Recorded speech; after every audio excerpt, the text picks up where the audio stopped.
Hello students, আশা করি তোমরা সবাই ভালো আছো। তো আমরা আজকে তোমাদের ক্লাস 9-এর চ্যাপ্টার 1-এর অঙ্কগুলো শুরু করব। আর রিভিশন 1-এর আমরা একটা হয়ে গেছে পুরো, বাকি যে রিভিশনের অঙ্কগুলো আছে এগুলো আমরা আস্তে আস্তে শুরু করব, ঠিক আছে? তো এখন মূলত আমরা আজকে শুরু করছি ক্লাস 9-এর চ্যাপ্টার 1-এ। তোমরা আমাদের চ্যানেলটিকে ভালো করে ফলো করবে। বাকি যে আমাদের রিভিশন অঙ্কগুলো রয়েছে এগুলো আমরা চ্যাপ্টার অঙ্কর সাথে সাথে স্টেপ বাই স্টেপ আপলোড করে যাব, ঠিক আছে? তো আজকে আমরা শুরু করছি তোমাদের চ্যাপ্টার 1-এর অঙ্ক, ঠিক আছে? তো চ্যাপ্টার 1-এর অঙ্ক আগে শুরু করার আগে কিছু আমাদের জিনিস মনে রাখতে হবে, যেগুলো হলো এই চ্যাপ্টারের মূল বেস, যেটা আধারশিলা যেটা, ঠিক আছে? তো তোমাদের চ্যাপ্টার 1-এর নাম হলো সংখ্যা প্রণালী। তো এই চ্যাপ্টারে মূলত তোমাদেরকে জানতে হবে স্বাভাবিক সংখ্যা, পূর্ণ সংখ্যা, অখণ্ড সংখ্যা, পরিমেয় সংখ্যা, অপরিমেয় সংখ্যা, এগুলো সম্পর্কে। তো আমরা প্রথমে একটা সেন্টেন্স ওয়াইজ বা লাইন ওয়াইজ আমরা জেনে নেব যে স্বাভাবিক সংখ্যাগুলো কোনগুলো, তারপরে পূর্ণ সংখ্যাগুলো কোনগুলো, এবং এগুলো সবগুলো জানার পরে আমরা একটা সার্কেলের মাধ্যমে জানবো যে স্বাভাবিক সংখ্যা বলো আর পূর্ণ সংখ্যা বলো আর অখণ্ড সংখ্যা বলো কোনটার ভিতরে কোনটা আছে, ঠিক আছে? তো প্রথমে আমরা শুরু করছি স্বাভাবিক সংখ্যা।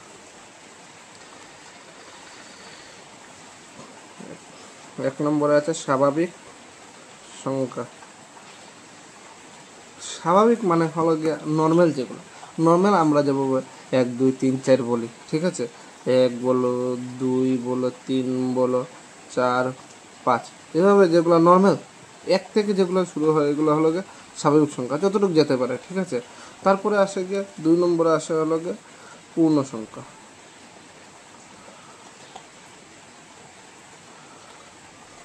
পূর্ণ সংখ্যা হলো এমন সংখ্যা যেগুলা পুরো আমাদের শূন্য থেকে শুরু হবে, অর্থাৎ 0 থেকে। পূর্ণ মানে কি? সম্পূর্ণ, যেটা আমরা এক কথায় তো বলতে পারি যেটা পুরা। তো আমাদের নাম্বার সিস্টেম শুরু হচ্ছে 0 থেকে। তো 0 থেকে শুরু করে 1 2 3 4 5 যেগুলো আছে, পুরো সংখ্যা রেখা যতগুলো নাম্বার আছে এগুলো হলো গিয়ে পূর্ণ সংখ্যা, ঠিক আছে? তারপরে আছে যেমন অখণ্ড সংখ্যা।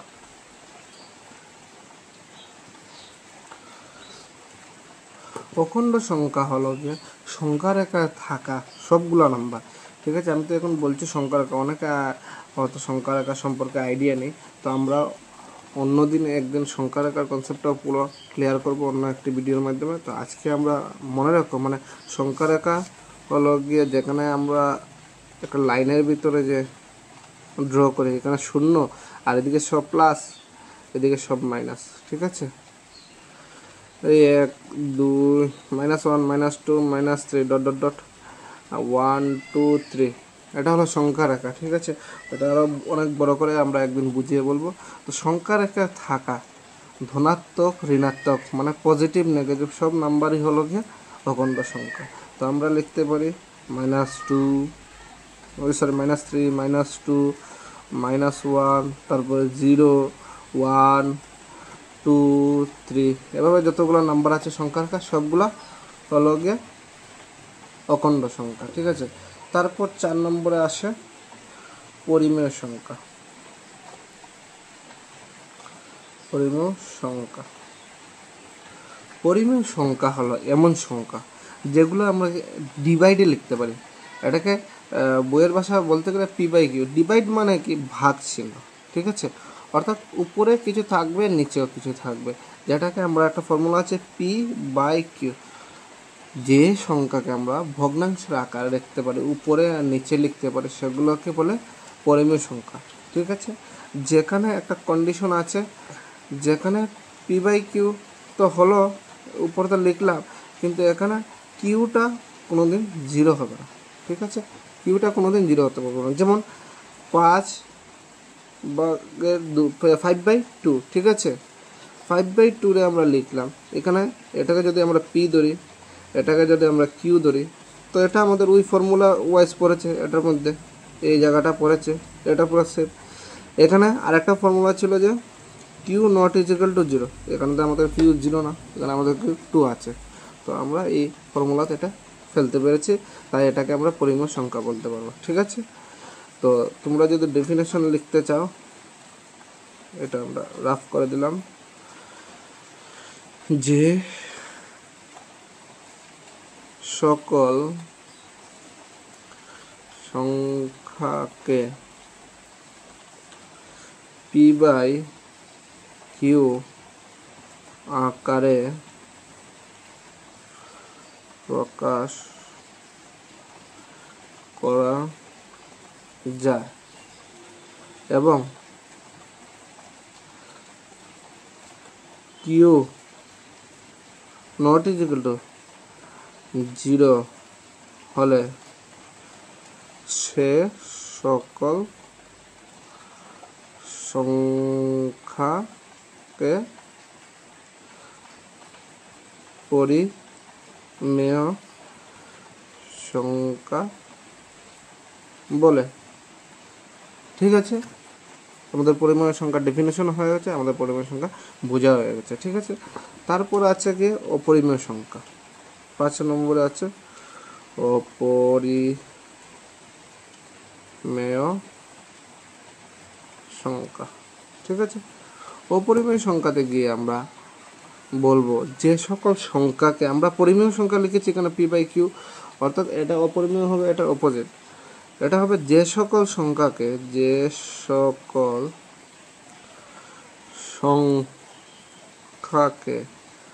আমরা p/q আকারে লিখতে পারি না সেগুলোকে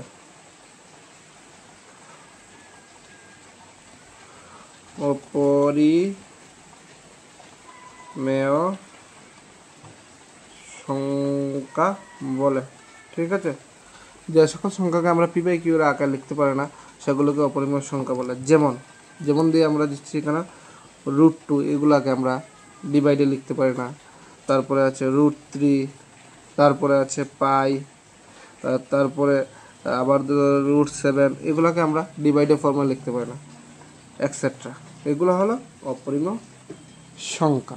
তো এখানে আমরা প্রথমে পড়েছি স্বাভাবিক সংখ্যা কি, তা কোনগুলো, পূর্ণ সংখ্যা কোনগুলো, অখণ্ড সংখ্যা কোনগুলো, পরিমেয় সংখ্যা কোনগুলো, অপরিমেয় সংখ্যা কোনগুলো, এগুলো কিন্তু আমাদের এই চ্যাপ্টারের মেইন জিনিসই হলো এইগুলো বুঝে নিলে তোমরা অনুশীলনের প্রশ্নগুলো আছে এগুলো আরামে তোমরা নিজের থেকেই করতে পারবে। ঠিক আছে, তো আমরা এই যে 5 ধরনের যে সংখ্যা পড়লাম, এটা কোনটার ভিতরে কি আসবে এটা আমাদের জানতে হবে। তো আমরা বাকিটা এখন একটা বৃত্তের মাধ্যমে, অর্থাৎ সার্কেলের মাধ্যমে আমরা একটা ড্র করে এটা বুঝবো। তো আমরা এই যে বৃত্তটা আঁকলাম, এই বৃত্তর মাধ্যমে আমরা বুঝবো যে কোনটা কোন সংখ্যার বা কোন সংখ্যাটা কিসের ভিতর, কোন সংখ্যার ভিতরে আসে। তো প্রথমে আমরা কেন্দ্রে ধরলাম, প্রথম আমরা করেছিলাম স্বাভাবিক সংখ্যা। তো প্রথমে লিখলাম আমরা স্বাভাবিক সংখ্যা। ঠিক আছে, তো স্বাভাবিক সংখ্যা ছিল আমাদের 1 2 3 4 5 ডট ডট ডট ডট যতগুলো আছে। ঠিক আছে, তারপরে আসবে আমাদের পূর্ণ সংখ্যা।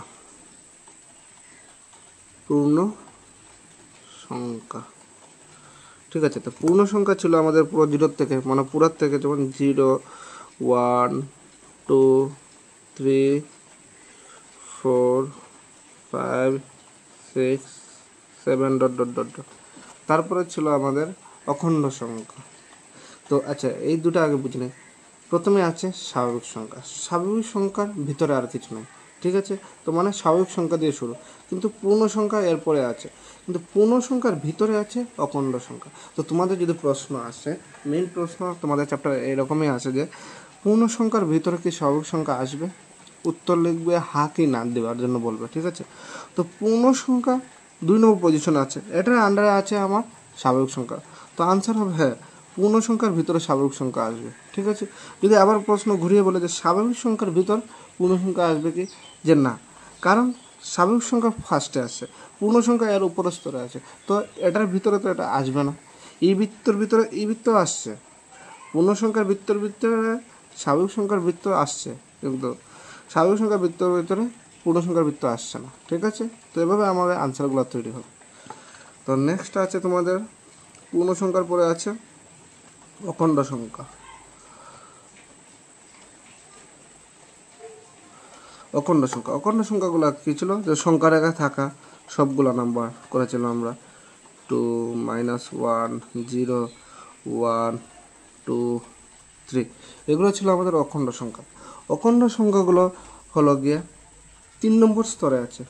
ঠিক আছে, তো প্রশ্ন যদি আসছে যে অখণ্ড সংখ্যার ভিতরে পূর্ণ সংখ্যা স্বাভাবিক সংখ্যা আসে কি না, উত্তর দাও, তাহলে প্রশ্ন কী হবে, হ্যাঁ অখণ্ড সংখ্যার ভিতরে পূর্ণ সংখ্যাও আসবে স্বাভাবিক সংখ্যা আসবে, কারণ অখণ্ড সংখ্যার যে বৃত্ত এটার ভিতরে তো বাকি দুটো বৃত্ত আসছে। তখন প্রশ্নটা ঘুরিয়ে যদি বলে যে স্বাভাবিক সংখ্যার ভিতরে বা পূর্ণ সংখ্যার ভিতরে অখণ্ড সংখ্যা আসবে কি, তাহলে আমাদের উত্তর কী হবে, না, কারণ এটা সবথেকে বাইরের স্তরে, এই তিনটার মধ্যে সবথেকে উপরের স্তরে আছে অখণ্ড সংখ্যা, তাই অখণ্ড সংখ্যা বাকি দুটোর ভিতরে আসবেই না। ঠিক আছে, তারপরে আছিল পরিমেয় সংখ্যা। পরিমেয় সংখ্যার মধ্যে আমরা কী কী পেয়েছিলাম, যেগুলোকে আমরা p/q আকারে লিখতে পারি, যেমন 5/2 3/4 7/5 11/10 এক্সেট্রা যেগুলো আছে। ঠিক আছে, এগুলো হলো পরিমেয় সংখ্যা। ঠিক আছে, তো কনসেপ্ট সবটাই সমানই হবে, যে প্রশ্ন যদি আসে যে স্বাভাবিক সংখ্যার ভিতরে পরিমেয় সংখ্যা আসবে কি না, আসবে না, কিন্তু পরিমেয় সংখ্যার ভিতর স্বাভাবিক সংখ্যা আসবে, সবগুলো কনসেপ্ট একই হবে। এটার ভিতরে বাকি 1 2 3টা বৃত্ত আসবে, কিন্তু বাকি 3টার ভিতরে কিন্তু এটা আসবে না, কারণ এটা বড়। তারপরে ছিল আমাদের অপরিমেয় সংখ্যা।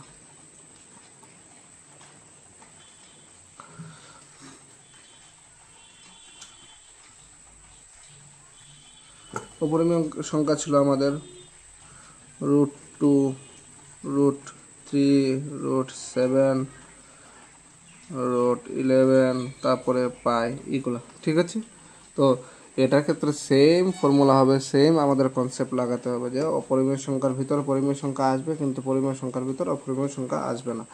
আর আফটার অল সব কিছুর ভিতর সব কিছুর বাইরে থাকে হলে বাস্তব, বানানটা একটু বলেছে, বাস্তব সংখ্যা। ঠিক আছে, যদি বলে কোয়েশ্চন আসে যে বাস্তব সংখ্যার ভিতরে অপরিমেয় সংখ্যা আসবে কি, উত্তর হবে হা। বাস্তব সংখ্যার ভিতরে পরিমেয় সংখ্যা আসবে কি, হা। বাস্তব সংখ্যার ভিতরে অখণ্ড সংখ্যা আসবে কি, সবগুলোর উত্তর হবে হা, কিন্তু কোনো কিছুর ভিতরে বাস্তব সংখ্যা আসবে না।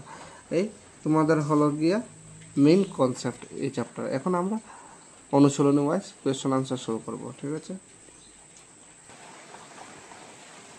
তো এখন আমরা তোমাদের অনুশীলনী 1.1 অঙ্ক শুরু করব। কোয়েশ্চেন ওয়াইজ আমরা এক্সারসাইজের অঙ্কগুলো করব। তো ভিডিওটি শুরু করার পূর্বে আমি তোমাদেরকে বলে দিচ্ছি যে তোমরা যদি এই চ্যানেলটিতে প্রথমবার এসে থাকো তো এই চ্যানেলটিকে সাবস্ক্রাইব করে নেবে, যাতে আমরা এই ক্লাসগুলো আরও বাড়াতে পারি, কন্টিনিউ করতে পারি। এবং তোমাদের মনে যদি কোনো ধরনের কোয়েশ্চেন থাকে বা ওই ম্যাথসগুলো নিয়ে কোনো ধরনের ডাউট থাকে, তোমরা অবশ্যই কমেন্ট করবে, আমরা প্রত্যেকটা কমেন্টের জবাব দেবো। তাছাড়া এই ম্যাথসগুলো তোমাদের বন্ধুবান্ধবদের সঙ্গে শেয়ার করবে, যাতে ওরা এটা থেকে হেল্প পেতে পারে। আর এভাবে বাংলা ভাষায় তোমাদের অঙ্কগুলো সমাধানের জন্য তোমরা অবশ্যই চ্যানেলটিকে সাবস্ক্রাইব করে দেবে।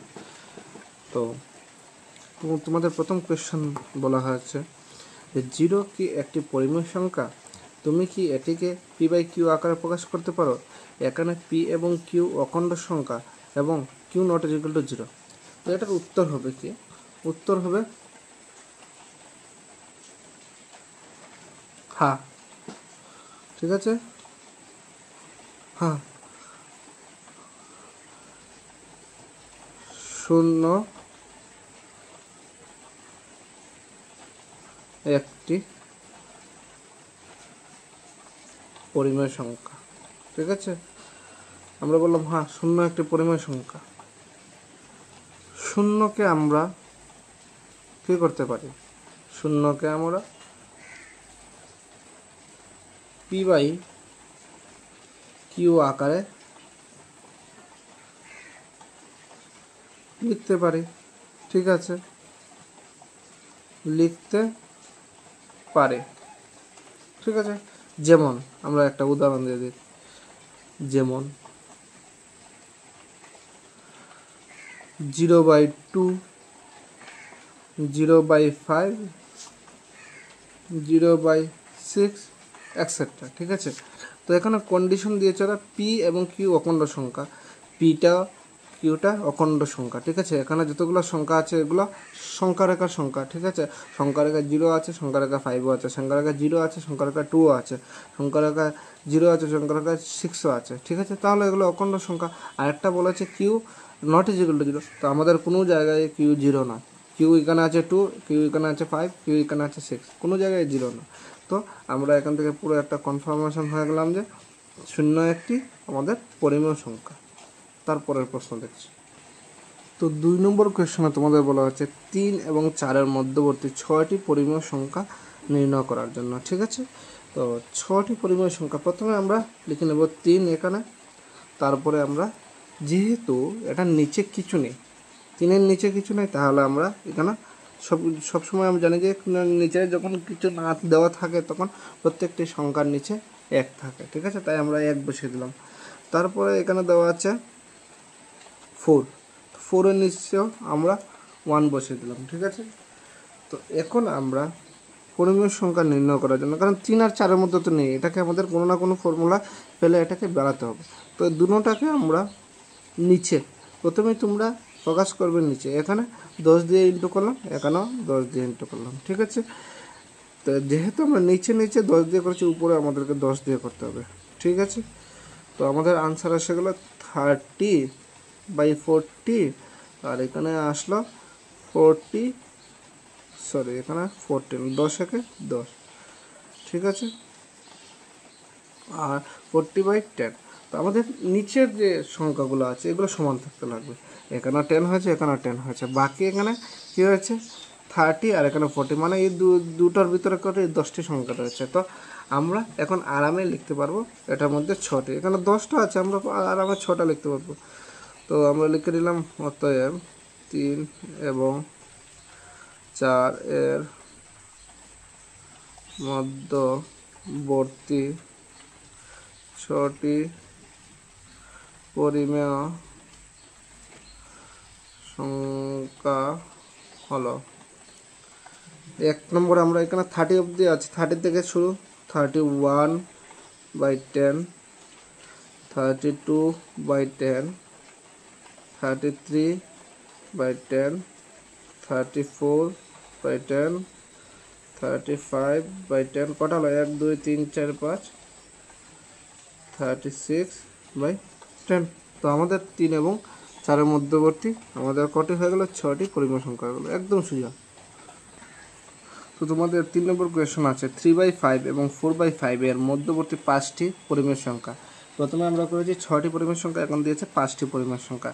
তো এটা একটা মজার কথা হলো, প্রথমে আমরা আমাদেরকে যে সংখ্যাগুলো দিয়েছিল এগুলোর নিচে কিছু দেওয়া হয়নি, আর এখন আমাদের সংখ্যাগুলো অলরেডি নিচে দেওয়া হয়েছে, ঠিক আছে। তো আমরা এগুলো লিখবো প্রথমে 3/5, আর এদিকে হলো গিয়ে 4/5, ঠিক আছে। তো আগের মতো আমরা এটাকে এক্সটেন্ড করলাম, বাড়িয়ে নিলাম, ঠিক আছে। বাড়ানোর পরে সোজার জন্য প্রথমে এত টাফের দরকার নেই, 10 দিয়ে পূরণ করলাম, আবার এখানে দুটোটা সমান, যেহেতু এর নিচে করেছে উপরে আমাদের করতে হবে, ঠিক আছে। 5 10 50, 3 10 30, ঠিক আছে। 5 10 50, 4 10 40, আবার পেয়ে গেলাম আমরা, ঠিক আছে। তো আমরা লিখতে পারবো অতএব 3/5 এবং 4/5 এর মধ্যবর্তী 5টি পরিমেয় সংখ্যা হলো, দিয়ে শুরু করলাম আমরা 31/50, 32/50, 33/50, 34/50, 35/50 হয়ে গেল আমাদের 5টা পরিমেয় সংখ্যা। একদম। তারপরে দেওয়া আছে তোমাদের কিছু প্রশ্ন উত্তর, ঠিক আছে? তো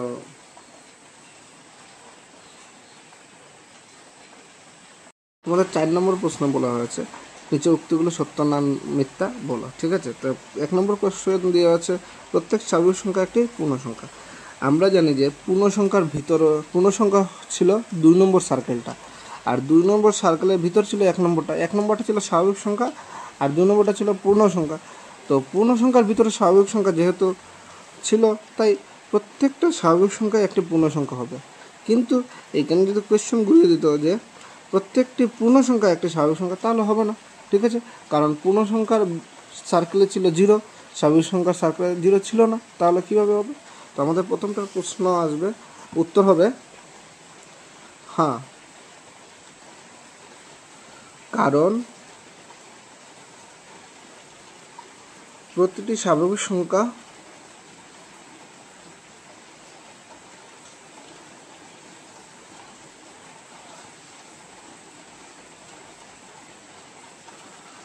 পূর্ণ সংখ্যার ভিতরে আসে, ঠিক আছে? 2 নম্বর প্রশ্ন তোমাদের দেওয়া হচ্ছে প্রত্যেক অখণ্ড সংখ্যা একটি পূর্ণ সংখ্যা, ঠিক আছে? প্রত্যেক অখণ্ড সংখ্যা একটি পূর্ণ সংখ্যা, এটা বলতে হবে। তো প্রত্যেক অখণ্ড সংখ্যা একটি পূর্ণ সংখ্যা। প্রথম ছিল আমাদের 1 নম্বরে ছিল স্বাভাবিক সংখ্যা, তারপরে হয়েছিল 2 নম্বর হলো পূর্ণ সংখ্যা, তারপর হলো 3 নম্বরে ছিল আমাদের অখণ্ড সংখ্যা, ঠিক আছে? তো প্রত্যেক অখণ্ড সংখ্যা পূর্ণ সংখ্যা কেমন হবে? কারণ অখণ্ড সংখ্যা তো 3 নম্বর স্টেজে আছে আর পূর্ণ সংখ্যা 2 নম্বর স্টেজে আছে। যদি বলতো প্রত্যেক পূর্ণ সংখ্যা 2 নম্বরটা 3 নম্বরের ভিতরে আছে, তো 100 বার হতো। কিন্তু এখানে বলা আছে প্রত্যেক অখণ্ড সংখ্যা একটি পূর্ণ সংখ্যা, তো উত্তরটা হবে না, ঠিক আছে? কারণ পূর্ণ সংখ্যা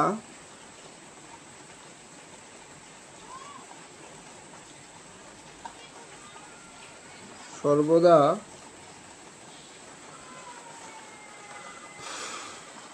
ধনাত্মক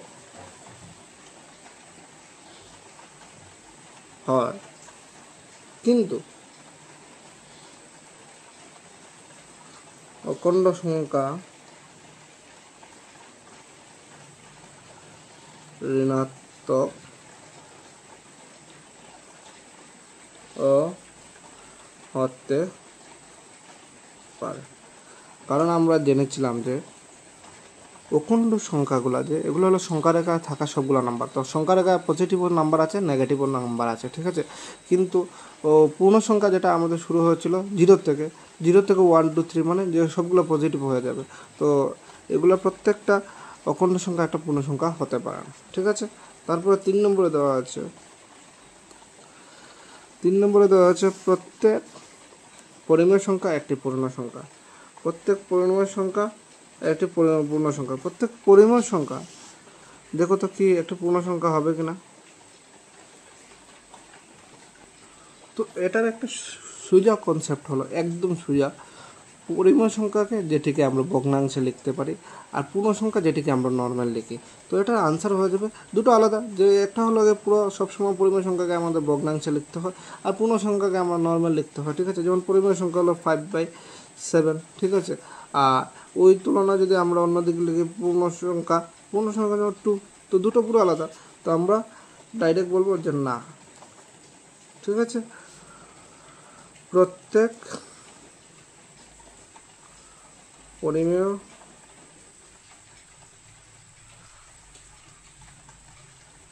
সংখ্যা একটি পূর্ণ সংখ্যা নয়,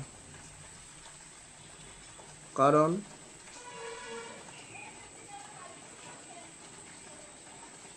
পরিমেয় সংখ্যা ভগ্নাংশে হতে পারে, ভগ্নাংশে হয়, কিন্তু পূর্ণ সংখ্যা ভগ্নাংশে হয় না। তো আমরা তোমাদের এই অনুশীলনের যে যতগুলো কোয়েশ্চন রয়েছিল 5-4 অবধি সবগুলো আমরা করেছি। তো তোমরা সবগুলো ভিডিও ভালো করে মন দিয়ে দেখবে, এবং যদি না বুঝতে পারো আবার ভিডিওটিকে দেখবে। যদি কনফিউশন থাকে আমাদের কমেন্ট বক্সে অবশ্যই গিয়ে কমেন্ট করবে, আমরা তোমাদের সমস্যাগুলো সমাধান করার চেষ্টা করব। এবং চ্যানেল থেকে লাইক আর সাবস্ক্রাইব করবে এবং বন্ধুদের সঙ্গে অবশ্যই শেয়ার করবে।